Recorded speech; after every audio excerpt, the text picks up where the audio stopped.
Shabbos, Parshas Vayechi. We are closing Sefer Bereshis. Hadran Allah, Chazak, Chazak, V'nis Chazek.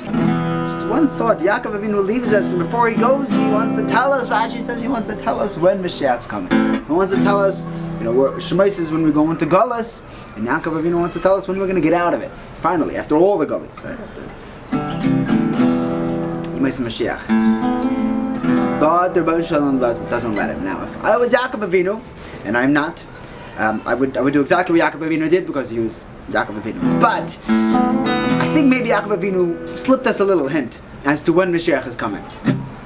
He didn't say a date, and I think that it's, if I'm not mistaken, correct me if I'm wrong, but every generation has someone who could be Mashiach, qualified to be Mashiach, and if the door is right, then Mashiach will come. So Yaakov Avinu could not have given us a date, not a time, but he told us when he was coming.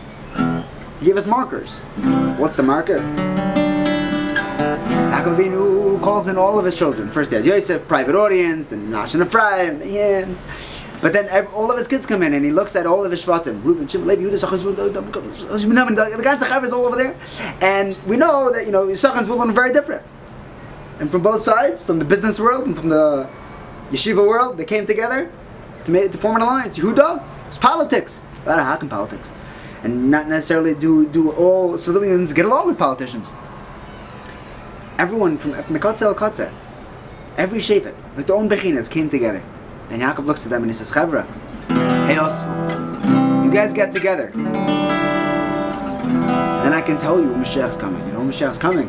When you get together. Hey Osfu is when Mashiach is going to come. And Yaakov Avinu, and that's the best that we can get. As soon as Klal Yisrael comes together, and I'm not sure why that means being Shomer to Shabbosim. This is an element of Achdus and Shabbos. You have the Shabbos project is you have people over at Shabbos Suda from all sorts of people show up at Shabbos Sudas, and that's a form of an Achdus. Yes, when we are, then Mashiach is going to come. That's when we're going to see the Kates. There's a Maisa with the severed Vizhnitzer Rebbe. So there's a Yid who was a Rav of a shul, and it was a Geschmacker shul, and he was a powerful Rav, and he was really making a difference in the community. One thing that was a thorn in his side. You see, right next door to his shul, there was an Israeli Yid, unfortunately totally unaffiliated. Michal Shabbos, Tinuk Shenishba, to the wazoo. He was totally lost. And this Yid next door to the shul had his store open on Shabbos. And everyone would come out of shul. And there was a hangout of not Jewish people, and people hanging out in this Yid's store next door to shul. I mean, how do you walk out of a kiddush to that? And it really bothered the Rav. And he wanted to know what he's supposed to do. So he went to the Sarah Vizhnitzer Rebbe. And he tells over his story. And he says, this guy is driving me nuts. What am I supposed to do? So the Vizhnitzer Rebbe listens.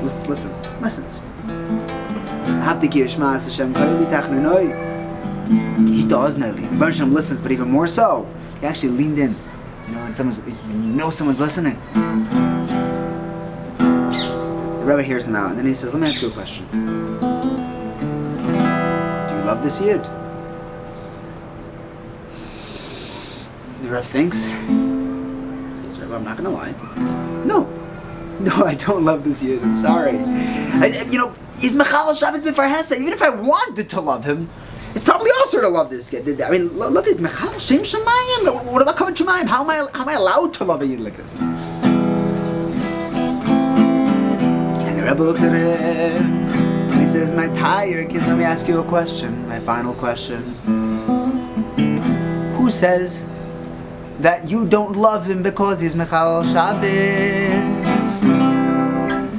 Maybe he's Michal Shabbos because you don't love him." Right? I hit him in the head. I said, what do you mean? He says, maybe if you would love him, he wouldn't be Michal Shabbos.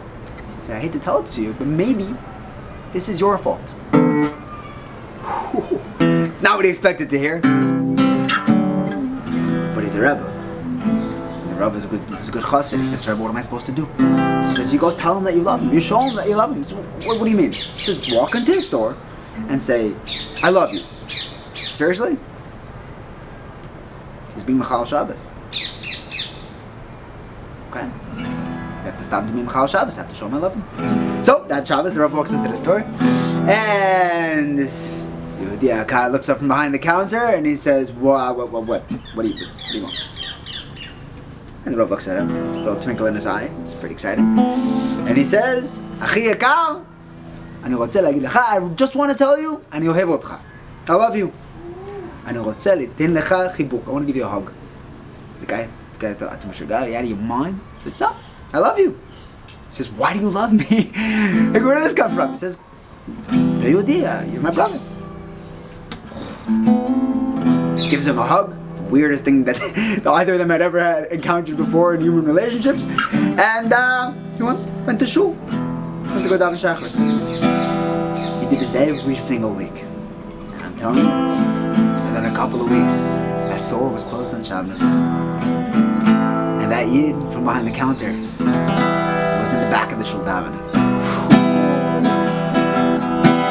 Tell me if that's not going to bring Mashiach. Wow. Hey, also, we come together. We show that the differences between us are so ridiculous, and they're not even differences. Hitler was able to see that. Right? He didn't care whether you could convert it to Christianity. A yid's a yid, a yid's a yid, a yid's a yid. No matter how you slice it. This yamka, that yamka, this shita, that shita. But you have to wait for a war to break out until you chap that he's your brother. And then bevadai, Mashiach's gonna come. And we'll be zeicha to be able to love each other, even the ones that are, thorn in our side. But a brother's a brother, no matter how you slice it. And b'schus that we'll be able to greet Mashiach Tzidkeinu and see the binyan Beis Hamikdash. B'meir Yameinu, Amen.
Shabbos.